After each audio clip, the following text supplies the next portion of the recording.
Do you ever worry about how you will pay for things when you retire if you don't have a pension, savings, or even family to help you out?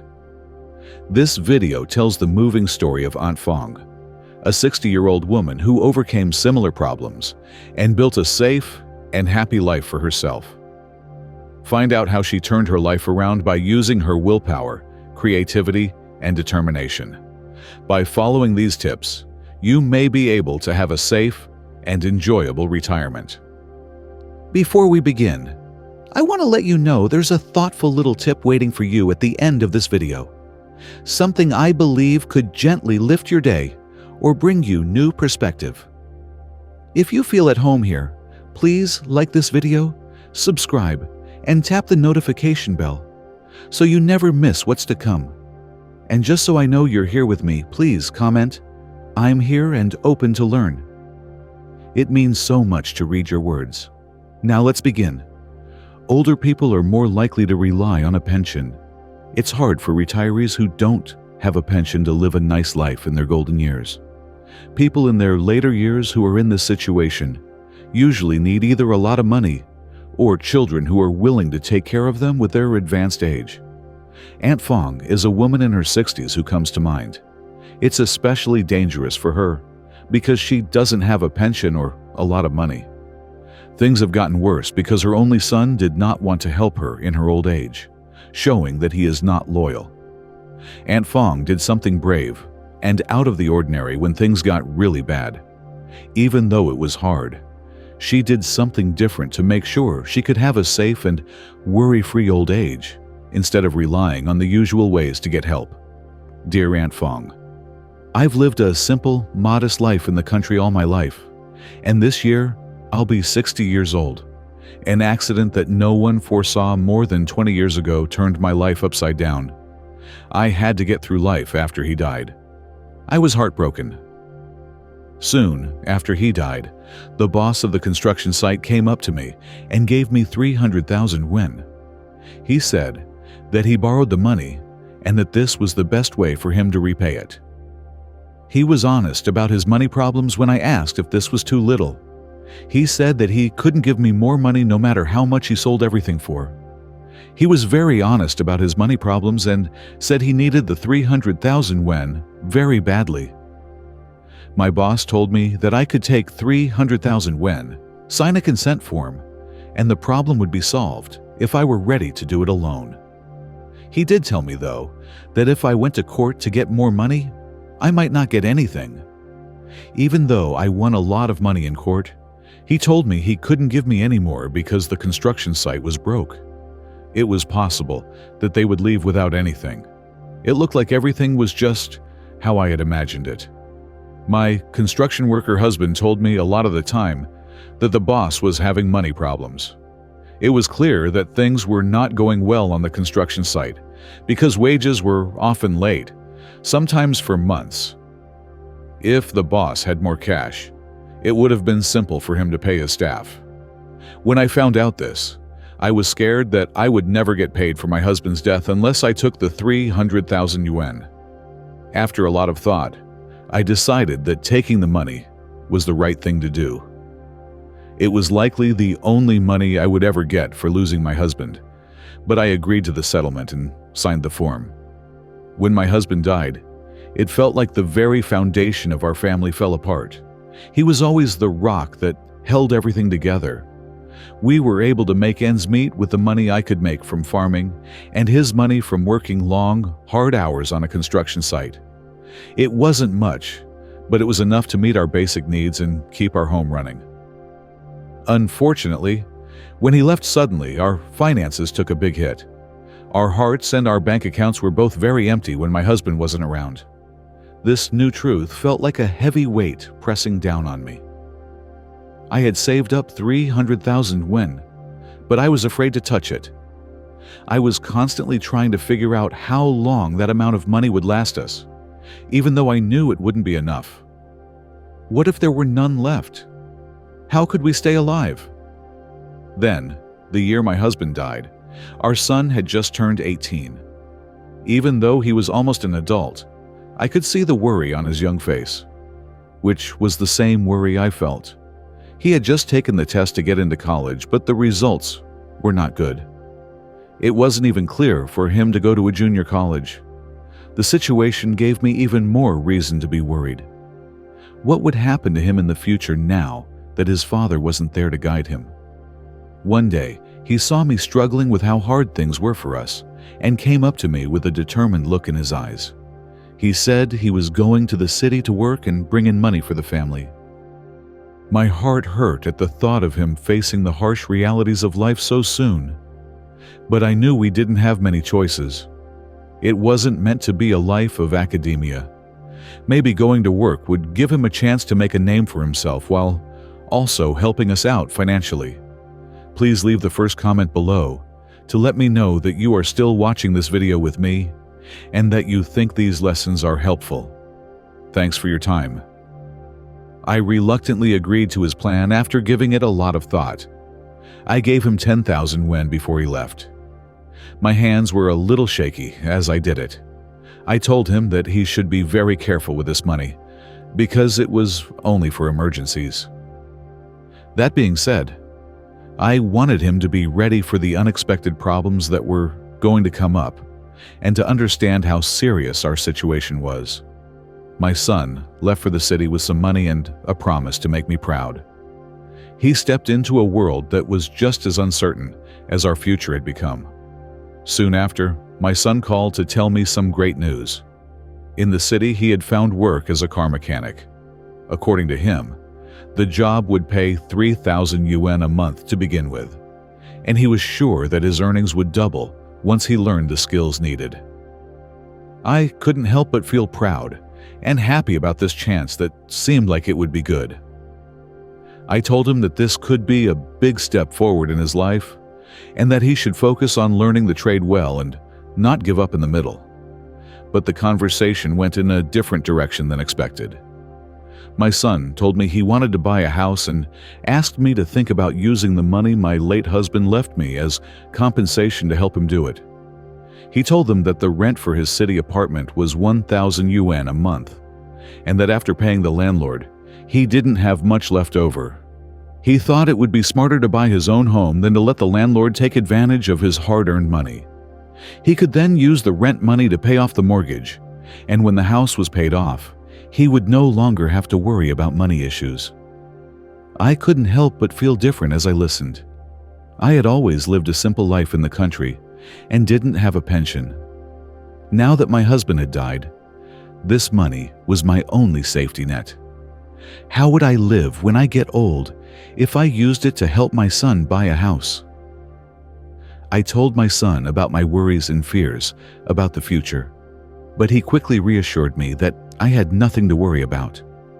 After getting better at his job and making twice as much money, he said he would take care of me for the rest of my life and move me to the city to live with him. His words made me so happy that the thought of living with my son in the city made my heart swell with joy. I chose to take a leap of faith because I was optimistic about the future. The last 290,000 yuan from my husband's pay was sent to my son so he could buy a house in the city. He got a loan and bought a 3-bedroom apartment with the money, but he had to move into the unfinished apartment because he didn't have enough money left to fix it up. I was happy about this, though, because I thought that this choice would protect both his and my future. If my son could just save up some money, he told me it wasn't too late to decorate the house. Even though I lived in the country and didn't have a steady way to make money, I was determined to help decorate my son's house. There was a lot of work that went into taking care of 2 pigs and a large flock of chickens and ducks. Finally, at the end of the year, I sold all of these animals for a few thousand yuan.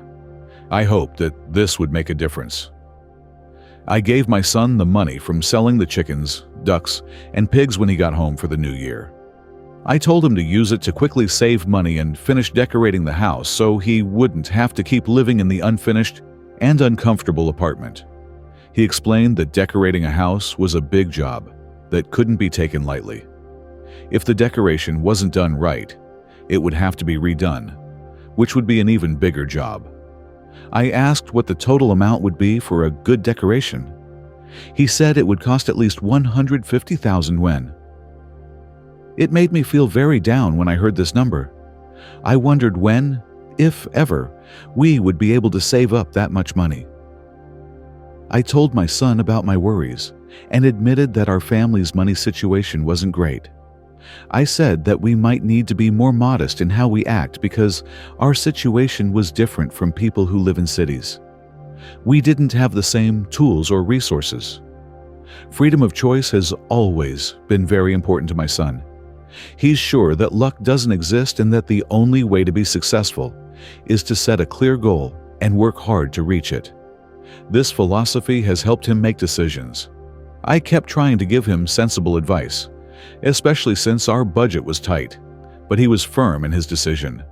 I saw him work hard because he was sure that if he worked hard enough, he could do anything. No matter how hard I tried to keep track of our money and save for the home renovation, it was clear that after 3 years of hard work, we still didn't have the 150,000 yuan we needed. As the new year got closer, my son proudly introduced me to a young woman who was his girlfriend. She seemed sophisticated and classy, and the way she dressed made it look like she came from a wealthy family. She treated me with a clear sense of superiority and disdain, which made me feel very uncomfortable and uneasy. My son told her that her family was rich and that if they married, decorating the house would be easy.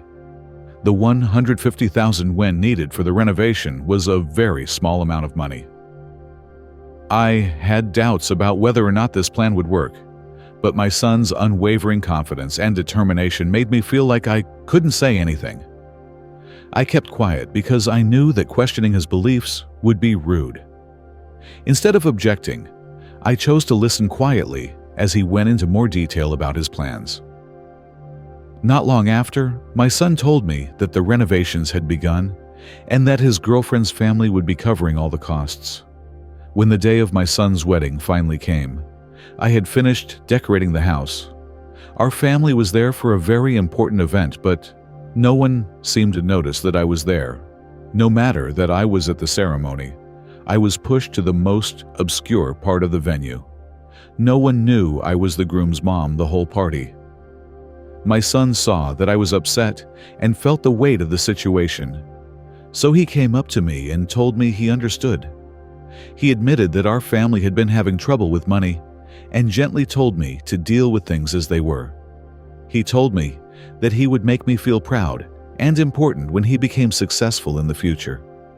After hearing my son's plea, I felt like I had no choice but to accept the situation. Because I didn't have a husband and didn't have much money, my whole future depended on my hopes for him. I had no choice but to disobey. I felt like I had to do what he asked. Even though my son's job in the city had brought him a big raise in pay, I still had to pay my own bills. He dealt with his problems and I was determined not to be a bother to him. The small plot of land we owned at home gave me just enough to live on, but I wanted to do more for my son's health. So, I sold eggs a lot and sent him any extra money I made. My main hope was that my son would be content and have a wonderful life with his wife. But after he got married, something strange happened. I could tell my son was pulling away from me. His calls stopped coming in often, and when I tried to get in touch with him, he rarely answered. Even though I tried to help him and stay a part of his life, this gradual withdrawal made me feel alone and down. In the beginning, I thought my son was just too busy, so I didn't give it much thought. But later, I found out from other people that my daughter-in-law had just given birth to a daughter. Being deeply upset that I hadn't been told about this important event left me feeling heartbroken. I wanted to call my son right away to share in this happy event, but my daughter-in-law answered the phone. She told me that my son was at work and couldn't answer the phone. The way she spoke to me made me think of her as being formal. My son was very busy with work, my daughter-in-law told me, so I shouldn't call him in the future. She told me that if I wanted to meet my granddaughter, I should plan to go see them in the city. In addition, She told me that instead of trying to reach my son, I should call her directly if I had any questions, concerns, or things to talk about. She also stated, with a lot of authority, that she was now in charge of all the household money and that all communications and decisions should go through her. The things she said made me feel very uneasy and disturbed. I worried that this new dynamic might make it impossible for me to see my son. Realizing that her control could get in the way of my relationship with my son was too much for me to handle, and I started crying uncontrollably. I called my son a few more times, but each time he didn't answer. I wondered if my son had changed, and our new relationship was not what I wanted. I couldn't hold back the urge to go to the city to see my family one time. My daughter-in-law met me at the door and led me inside when I got there. The house was tastefully decorated, giving it a warm and friendly feel. My son was also there. He was sitting in the living room holding my granddaughter. When I saw him, his face lit up with a smile, and seeing him hold her warmed my heart. The moment he called out, "Mom!" it made my heart swell with happiness. I walked over quickly because I wanted to hold my granddaughter. My daughter-in-law stepped in quickly and pulled the baby away before I could reach her. She did something quickly, and I could feel tension in the room. My son looked at me with a confused and awkward look on his face, but he didn't say anything. Please leave a second comment below to let me know that you are still watching this video with me and that you think these lessons are helpful. Thanks for your time. My son's wife said the baby needed to be protected from strangers. As I held her, my son asked me to sit down, and I did. I chose a quiet spot in the room and did so. And even though I was disappointed and sad, I worked hard to hide my feelings and stay calm. It took my daughter-in-law less than 20 minutes of my visit to start hints that it was time for me to leave. She told me that the baby needed to take a nap and that I might want to go back to the country. My son didn't make me stay, so I had to agree to leave since I had no other choice.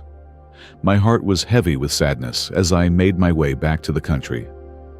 I cried a lot as I thought about what happened and how to deal with the emotional effects of the visit for the rest of my life.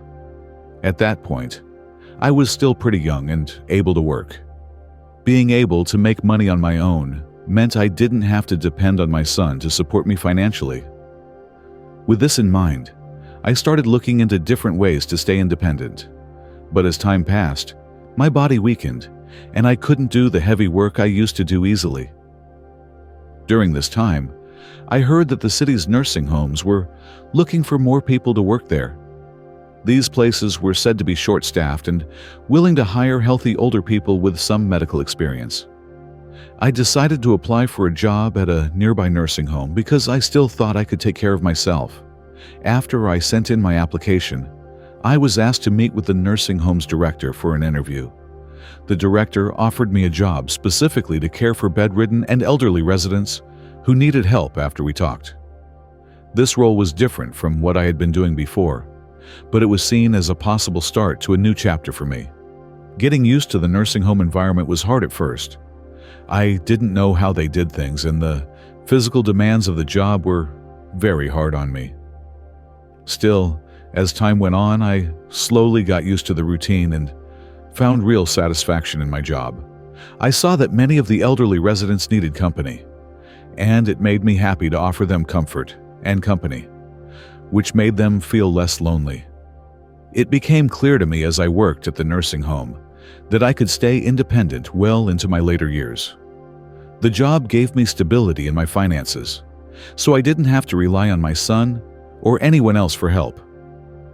Even though I still lived in the country, I was happy and content in my new job and appreciated the chance to make a meaningful contribution while also taking care of myself.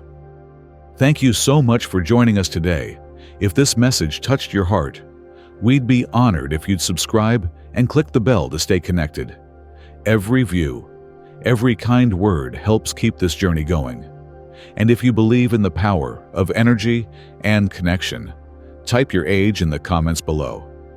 It's said that each number shared adds to the collective strength, and the universe sends back a little extra light and life in return. Now, imagine this.